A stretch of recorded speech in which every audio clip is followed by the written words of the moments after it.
Good morning बच्चों। आज हम जैव प्रक्रम के अंतर्गत उत्सर्जन पढ़ेंगे। तो सबसे पहले जानते हैं कि उत्सर्जन क्या होता है। बच्चों, शरीर में जैविक क्रियाएं होती रहती हैं, ढेर सारी जैविक क्रियाएं होती हैं।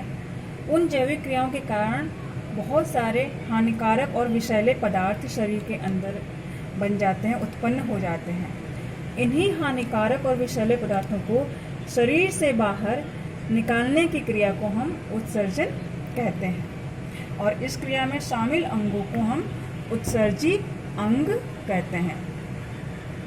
उत्सर्जी अंगों से मिलकर जो तंत्र बनता है उसको हम उत्सर्जन तंत्र कहते हैं।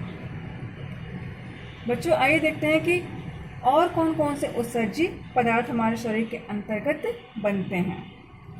बच्चों, हम पोषण वाले पाठ में पढ़ चुके हैं कि भोजन के पाचन के उपरांत पचा हुआ भोजन रुधिर में मिलकर शरीर की कोशिकाओं के अंतर्गत चला जाता है, शरीर की कोशिकाओं में चला जाता है।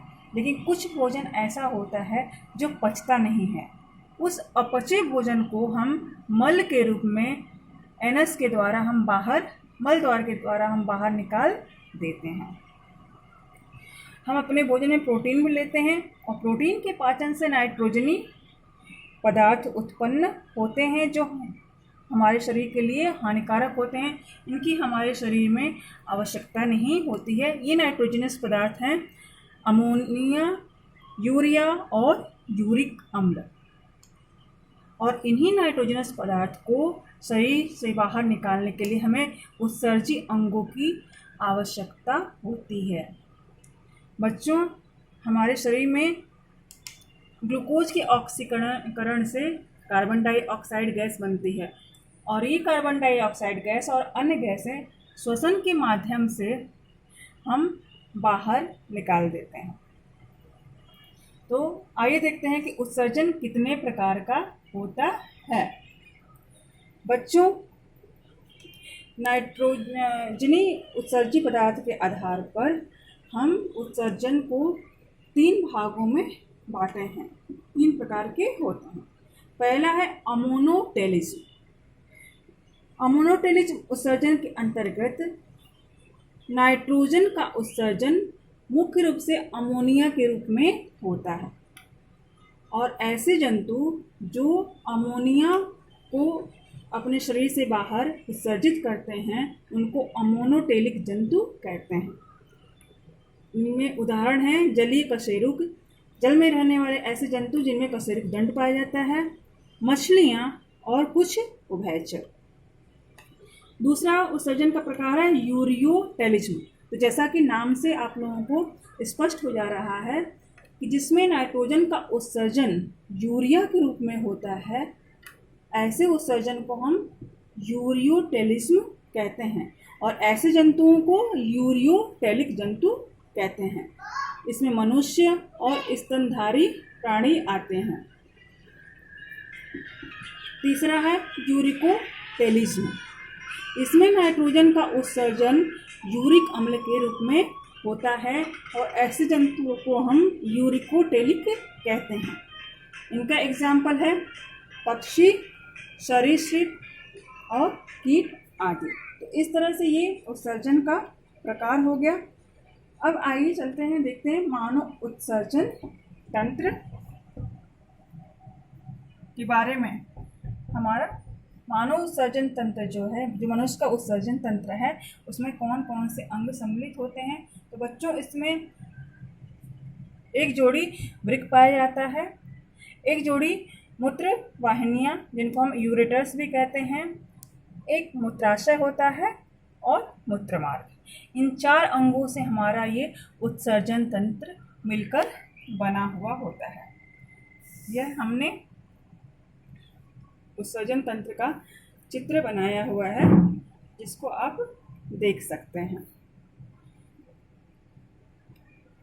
बच्चों, हमारे शरीर में एक जोड़ी वृक्क होते हैं जो सेम के बीज के आकार के होते हैं, और इनकी स्थिति ये हमारे शरीर में कहाँ स्थित होते हैं। तो ये हमारे शरीर में उदर गुहा में कशेरुक दंड के दोनों तरफ स्थित होते हैं।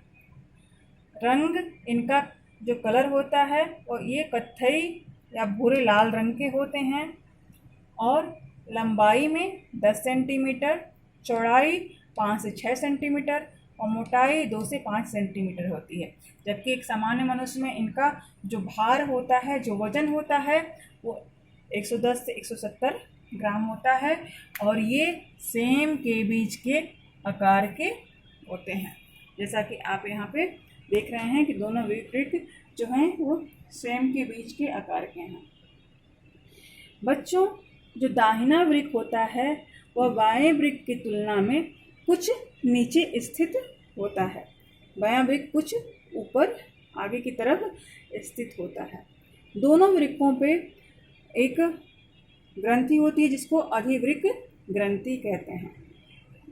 बच्चों, अगर हम वृक्क की संरचना, बाहरी संरचना देखें तो वृक्क के अंदर का भाग धंसा हुआ होता है, अवतल होता है और इसका बाहरी भाग उभरा हुआ होता है, उत्तल होता है। वृक्क का जो धंसा हुआ भाग होता है यह एक गड्ढा का रूप लेता है, गड्ढा बनाता है, पिट जिसको बोलते हैं, गर्त बोलते हैं और इसको हम हाइलम कहते हैं, हाइलम या हाइलस। यहीं से यह मूत्रवाहिनी निकलती है। दोनों वृक्कों से देख सकते हैं मूत्रवाहिनी निकलती है। मूत्रवाहिनी वृक्कों में रुधिर के छनने के उपरांत जो मूत्र बनता है उसको ये मूत्रवाहिनी ले आकर मूत्राशय में इकट्ठा करती है। मूत्राशय हमारे शरीर में उदर में नीचे पाया जाता है। जब मूत्राशय भर जाता है मूत्र से तो समय समय से मूत्र मार्ग के द्वारा मूत्र को बाहर निकाल दिया जाता है, शरीर के बाहर निकाल दिया जाता है। बच्चों, हमारे वृक्कों में रुधिर पृष्ठ महाधमनी के द्वारा वृक्क धमनी से वृक्कों में, दोनों वृक्कों में जाता है और वहाँ पर छन्नने के पश्चात रुधिर शुद्ध होकर वृक्क शिरा के द्वारा पश्च शिरा में जाता है और वहाँ से हृदय को चला जाता है। तो यह है हमारे उत्सर्जन तंत्र का चित्र। अब देखिए वृक्क की आंतरिक संरचना। तो अगर हम वृक्क का लंब काट देखें तो वृक्क कुछ इस तरह का दिखाई देता है। इसमें दो भाग होते हैं। बाहरी भाग को हम कॉर्टेक्स कहते हैं और जो बीच का भाग होता है, मध्य का भाग होता है, इसको हम मेडुला कहते हैं। बच्चों, कॉर्टेक्स में लगभग 10 लाख की संख्या में छोटे छोटे नलिकाएं पाई जाती हैं जिनको हम वृक्क नलिका कहते हैं। बच्चों, जैसा कि आप देख पा रहे हैं मेडुला में त्रिभुज के आकार की कुछ संरचनाएं होती हैं। ये लगभग 8 से 15 की संख्या में होती हैं संरचना, जिसको हम मेडुला पिरामिड्स कहते हैं। ये मेडुला पिरामिड्स पेल्विस में खुलती हैं। पेल्विस वृक्क के अंदर एक खोखली संरचना होती है जहाँ पर कि नेफ्रॉन के द्वारा जो मूत्र बनता है वह संग्रह नलिकाओं के द्वारा इसी पेल्विस में आकर खुलता है। पेल्विस में आने के बाद मूत्र वाहिनियों के द्वारा शरीर की मूत्राशय में इकट्ठा हो जाता है। तो इस तरह से यह वृक्क की आंतरिक संरचना है। मुझे आशा है कि आप लोगों को समझ में आया होगा। धन्यवाद।